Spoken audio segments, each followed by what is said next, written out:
Okay, so now we are getting into chapter 5, state of matter. Kita akan belajar all the state of matter, what's its behavior, and finally at 5.4 nanti kita akan tengok phase diagram, which is the relationship between these three phases when dia orang akan bertukar and such lah. Okay, kita akan masuk 5.1, which is the gas.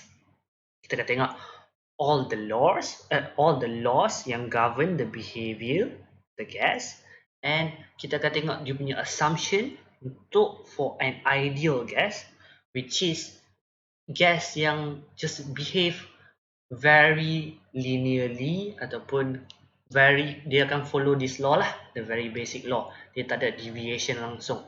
And then kita akan tengok the graphs as such as dalam experiment 4.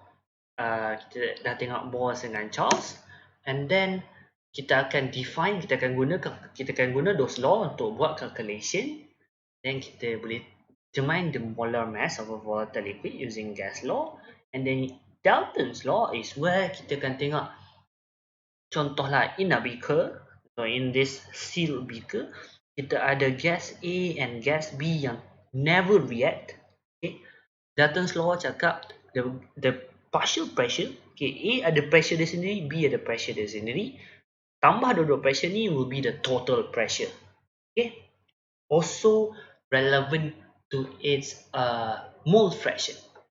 Okay, then kita akan explain what is an ideal and what is a non-ideal gas. Okay, kita akan explain the behaviors and what will make it ideal, what will make it non-ideal.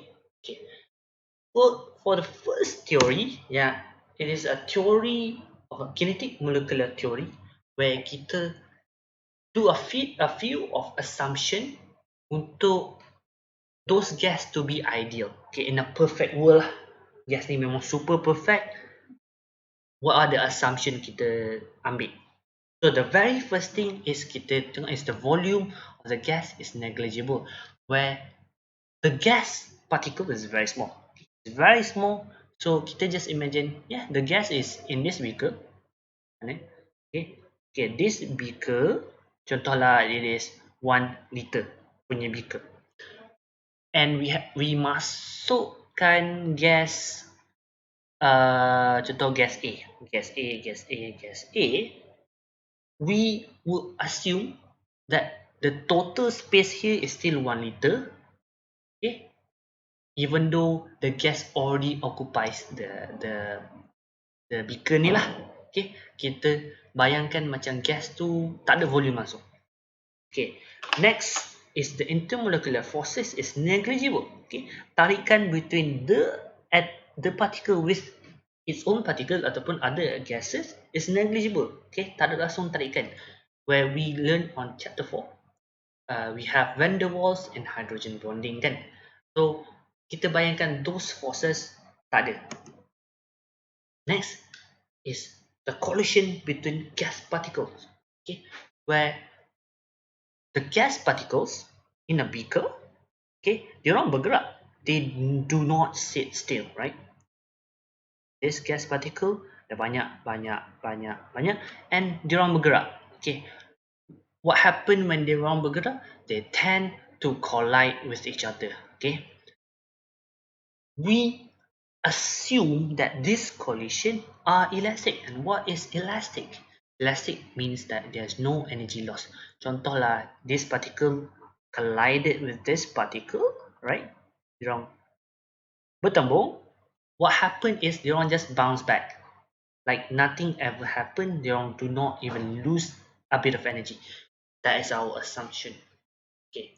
And the last assumption that we make for an ideal gas is the average kinetic energy of molecule is proportional to the temperature, where so this assumption cakap every gas will always react like this. There's always dia punya kinetic energy akan bertambah. Okay, maksudnya dia akan bergerak lagi laju every time kita hit. So imagine this is api lah. So dia akan bergerak very fast. Okay, this assumption say that every gas will always do this. Okay, So let's get into the laws. So we have three main laws because these laws kita ceritakan tentang four variables. We only have four variables in gas where we look on dia punya pressure. So pressure, which is kita letak P usually, temperature,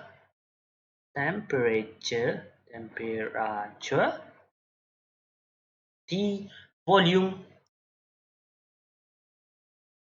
V, and finally moles lah, moles.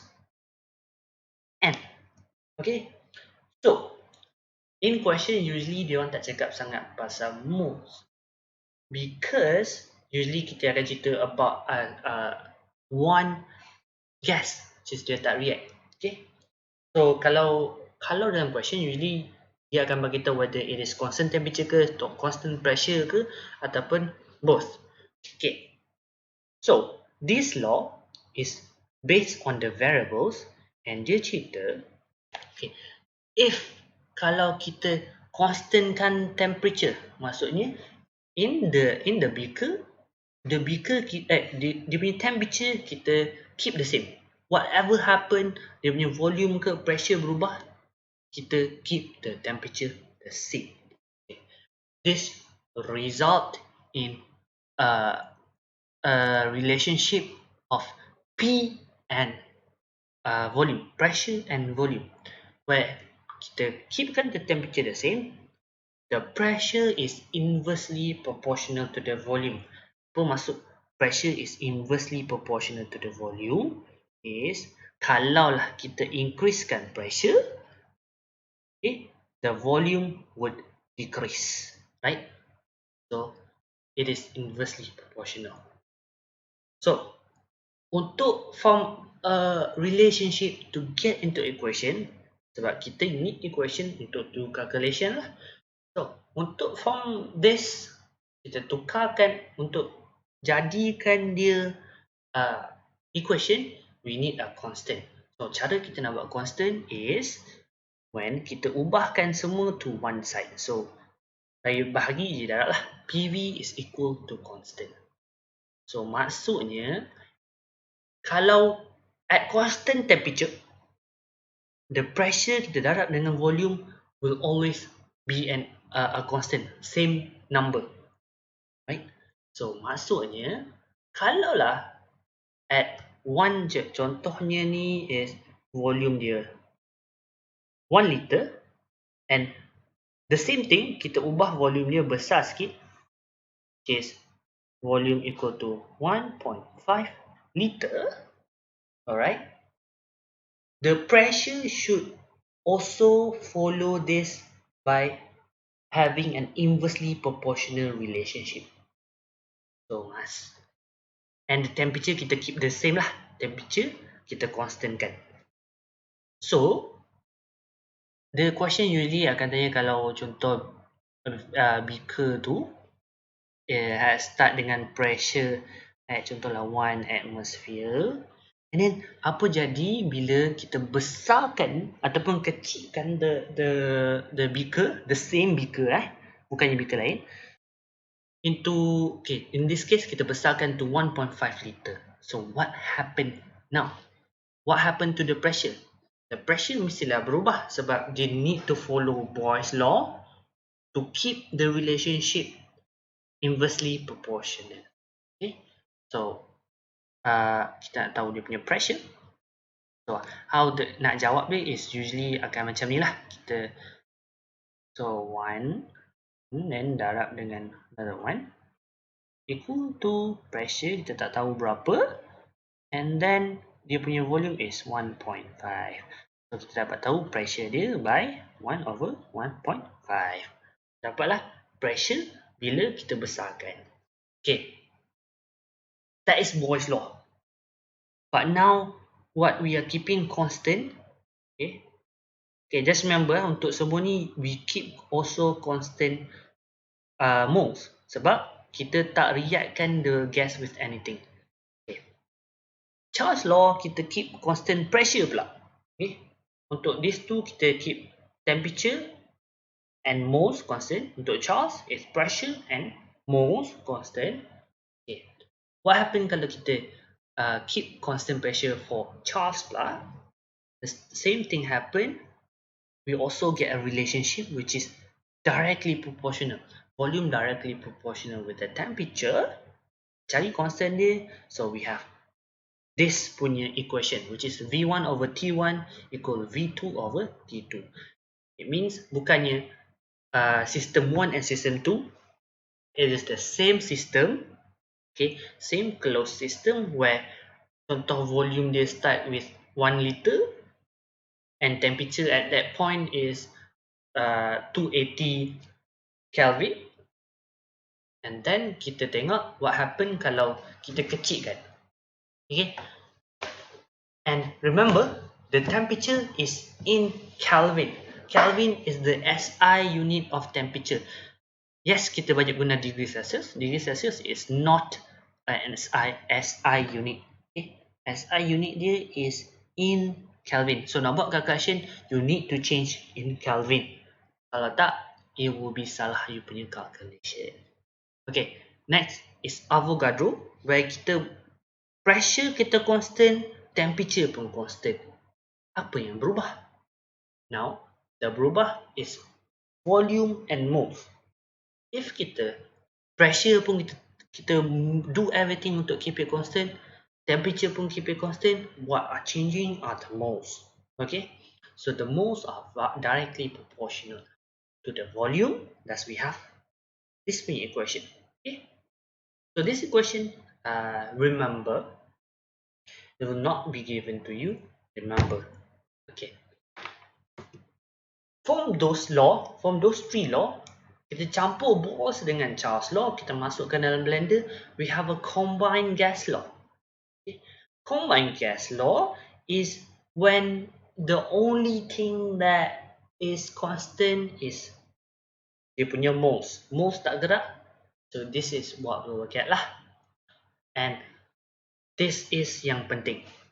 Where it is an ideal gas equation is when kita campur all of the three laws. Kita campur laws tu, ketiga-tiga laws tu together, thus making it a ideal gas equation.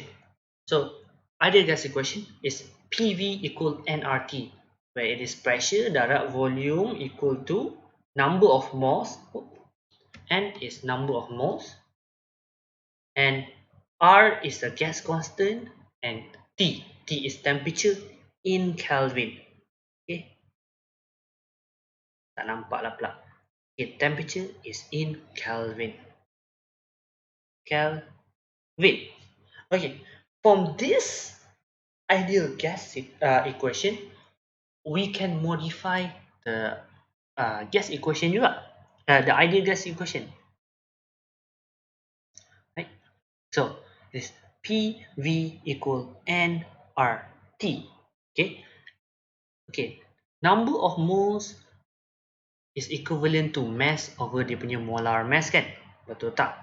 So mass over molar mass. So kalau kita gantikan masuk PV equal mass over RT darab dengan MR, right?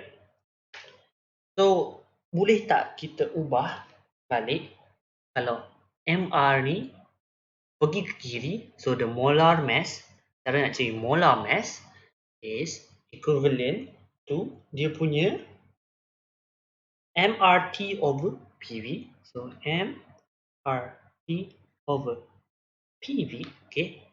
Kita just bawa ini ke kiri and this one bawa ke kanan lah. So kita boleh simplifykan lagi ini, where mass over volume is the density, right? Density is equivalent mass over volume. So kita boleh simplifykan lagi, where the molar mass is equivalent to the volume, to the density darab dengan pressure, temperature over darab dengan R, which is the pressure darab dengan gas constant darab dengan temperature over pressure. Okay. tulis betul-betul where the density is like a P yang saya ingat. P macam yang ditiup angin and P yang biasa is a pressure. Okay. That is for ideal gas equation and how we can relate it with our density and also molar mass. Okay. I've talked a lot about R. Okay. R, which is the gas constant. Okay. But what value yang you guys boleh guna? Because kalau you guys perasan, we have a lot of values for R.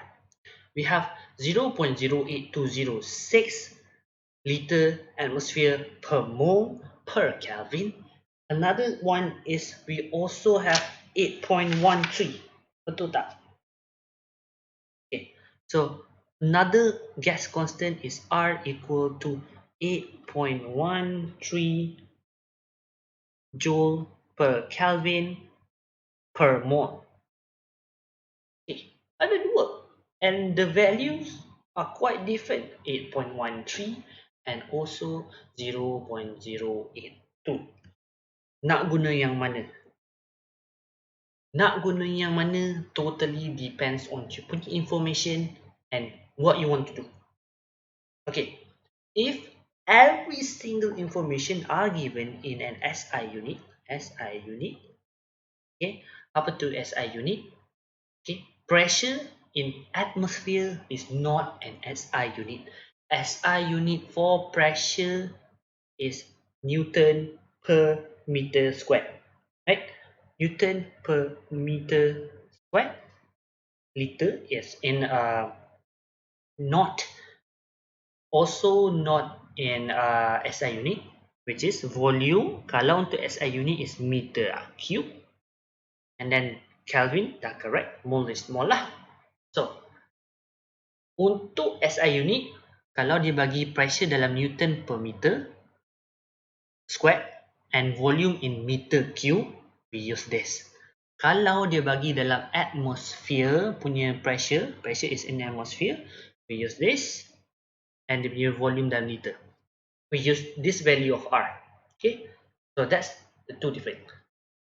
So one thing kalau nak senang is you choose one.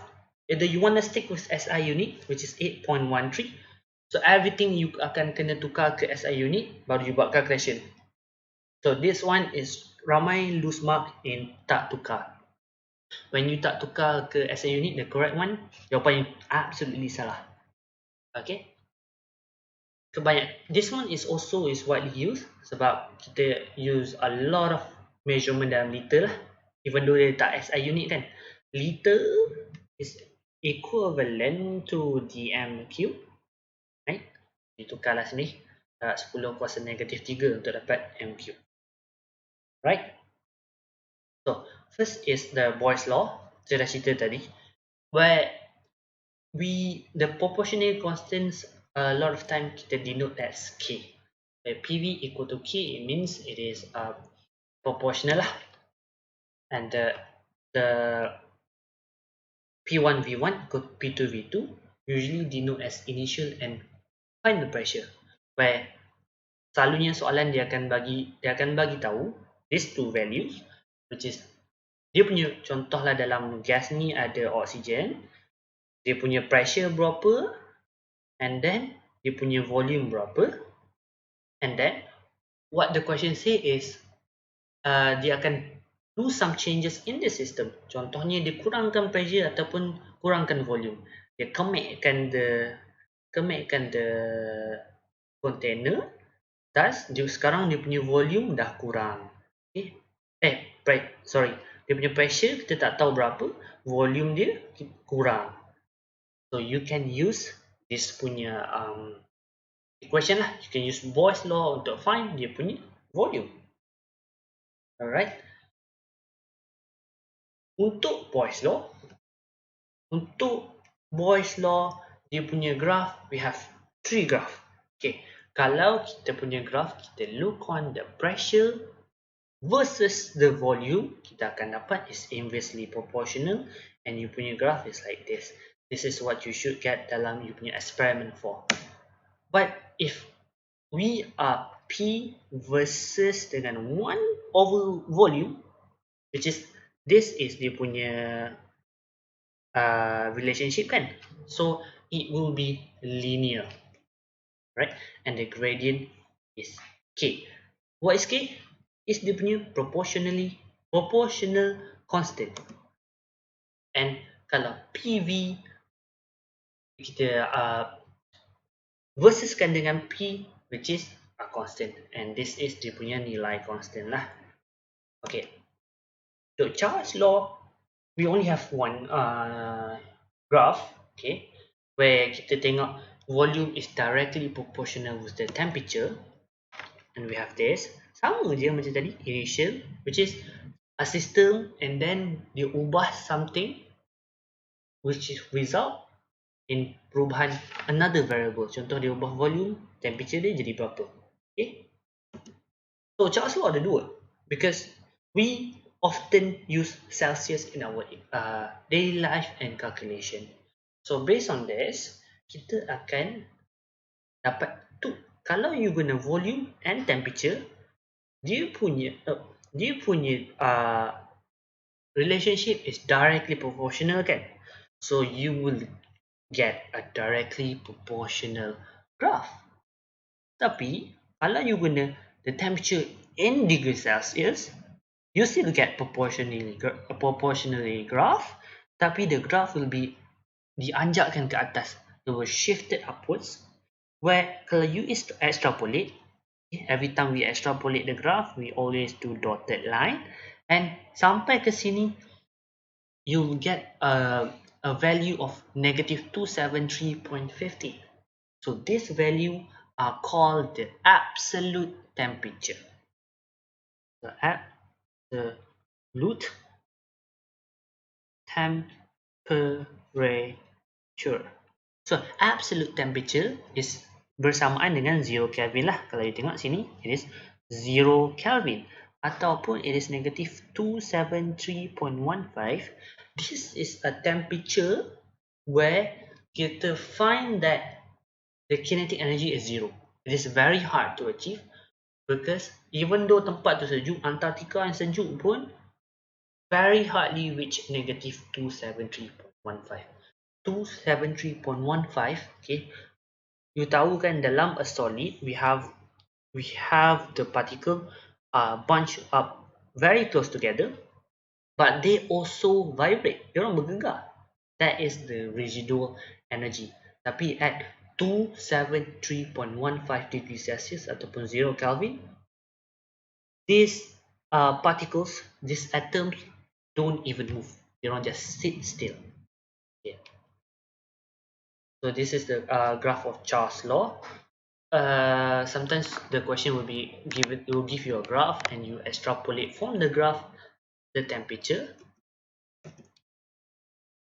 And last law is Avogadro's punya law, which is at constant pressure and temperature, kita boleh cari dia punya moles lah, where volume is directly proportional dengan dia punya moles. Sama je, this question is always initial and then final. Just kita ubah sikit. Okay. Now we get into Dalton's law of partial pressure, where dia cakap the sum of the total partial pressure is equal to the total pressure, which is P total. Tapi one huge caveat is it is a gas yang unreacting gas. Maksudnya between gas A and gas B do not react. Because kalau dia react, this law dah tak valid anymore. So usually the gases yang tak react is group 18. Okay, which is also called noble gas.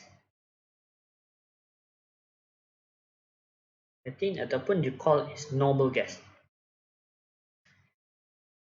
Noble gas. Right? So, beside dia punya pressure, okay, other than dia punya pressure yang kita boleh total up, other thing yang kita boleh total up is also dia punya mole fraction. Okay, what is mole fraction? Ingat tak mole fraction? Chapter 1 dulu kita belajar.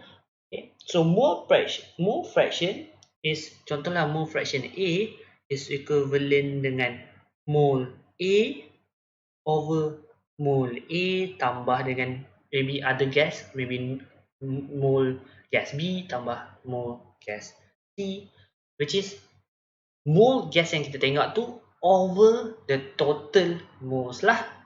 So this one, the special things about Dalton's law is dia cakap, contohlah dalam the beaker kita ada gas A and gas B, and this gas tak mix, okay, they are unreacting. Dia cakap is the partial pressure of gas A tambah dengan the partial pressure of gas B will equal to 1. Okay, persamaan dengan 1. Okay, whole number 1. Okay, maksudnya the total mole is the total mole fraction is 1. Okay, and from this relationship we can have a relationship between dia punya mole fraction and dia punya partial pressure, where contohlah untuk A, okay, partial pressure untuk gas A is equivalent to pressure of total pressure darab dengan mole fraction A. Okay. Kalau untuk B, partial pressure untuk gas B is equivalent to total pressure darab dengan dia punya mole fraction. So this is another way untuk find partial pressure. So this is quite important. This and this punya equation is quite important. So take note. Okay. Now we are looking on the behavior of the gases. Tadi kita semua tadi kita cakap pasal ideal gas, kita perfect gas. But now we know that gas are not perfect. Okay? Because gas also occupy some space and intermolecular interaction exists. So, which condition yang gases actually behave like ideal? Walaupun in real life, sometimes gas actually behave ideally. Okay, we have two type of scenario. Okay, we have at very low pressure. Okay, pressure tu rendah sangat is because the gases are very far apart. Okay, so low pressure. What means by pressure? Okay, pressure, lagi tinggi pressure maksudnya is lagi banyak the collision between the gases and the walls of the container. Itu je. So, kalau dia adalah low pressure, maksudnya tak banyak gas yang berlanggar dengan walls. So, kita tak boleh rasa pressure dia tolak. It means that it is very far apart. So, bila dia jauh, the intermolecular forces ni tak dapat nak interact with each other. So, dia tak dapat nak tarik between the molecules. So, that's why it obeys the ideal gas behavior. It obeys all the law, which is they can explain through the kinetic molecular theory. Okay. Next is at high temperature. Okay, high temperature. Okay, macam the first assumption tadi, bila lagi tinggi temperature, lagi tinggi kinetic energy dia. So, bila tinggi kinetic energy dia, dia bergerak very fast. It zoom past other particles. Thus, kita boleh think that the intermolecular forces are negligible sebab dia move so fast, dia tak sempat pun nak rasa the attractive force of intermolecular forces. Okay, so these two conditions is when the gas behave ideally.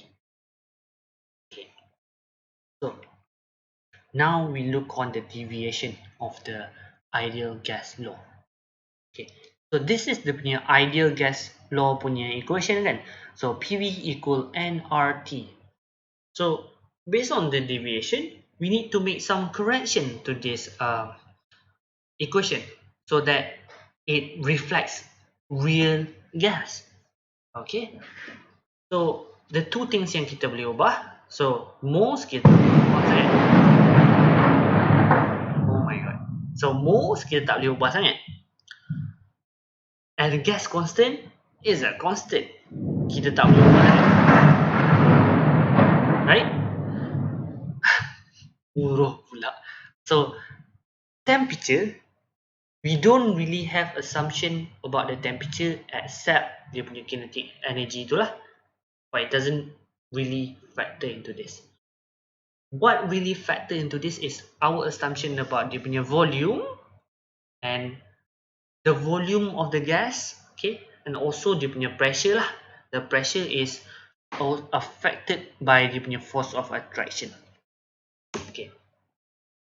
So ideal gas kalau satu mole it should get a constant, tapi as kita go higher, it deviates from ideal gas. Dia ada yang dah curve. Okay.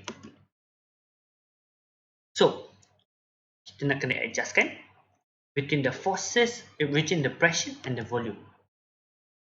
Alright. So in real gas, the pressure should be lower than ideal. Kenapa it should be lower than ideal? Okay. Kenapa so the pressure is equivalent to the times of the molecules, the gas molecule langgar dinding dia lah. So that's why it makes the pressure. Kenapa dia lagi rendah? Sebab in real gases, okay, diorang have intermolecular forces antara each other. So they actually move slower. It's harder to move between the gas particle before they kena dinding. So it moves slower, thus resulting in lower pressure. So macam mana kita nak betulkan? So it's by adding this. So by adding the moles squared darab dengan A, which is the coefficient, the constant related with intermolecular forces between molecules and volume. Okay. So P ideal is equal dengan P pressure yang betul tambah dengan mole squared darab dengan constant ni over volume squared. Okay. So P ideal should be more than P real. Okay. But there's something that does not really make sense. Kalau pressure ideal lagi besar daripada pressure real, tak ke kalau kita tambah ni pressure real lagi besar? Okay. It is because the coefficient of attraction, okay, attractive forces has negative value.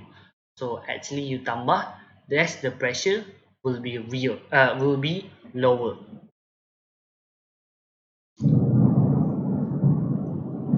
Alright. So and then let's look on the volume, where kita also need to correct the volume. So the volume kita kena tolak the volume of container with the volume of gas molecule. Sebab now gas molecule have volume, right? So macam mana kita nak tolak is kita assume the volume of the gas is equivalent to the moles, dia punya moles darab dengan dia punya constant representing volume of the moles. So volume effectively is the real volume equivalent to volume container minus NB. So kita masukkan balik in the equation. So this is resulting equation. It's called the Van der Waals equation. Van der Waals equation, what you need to know, the calculation very keluar. What you need to know is to write the equation. It will not be given to you. So you need to know which one is pressure real. You need to know what is N, which is mole. You need to know what is A, what is volume, and this, apa maksud all of this. And the question usually minta you terangkan this addition. Kenapa dia tambah ni? Right? So always get back to the assumption and versus the real equation lah. So this is the overall of why the van der Waals equation exists. Okay, because kenapa pressure real is smaller than pressure ideal sebab kita ada attractive forces, so less collision with the wall. And kenapa volume, the actual volume is less than the should be the less than the volume of container sebab now we calculate the amount of volume that the gas occupy. Okay, lagi besar gas tu, lagi besar molecular size, lagi besar lah coefficient dia. Maksudnya dia lagi occupy lagi besar space. That's it.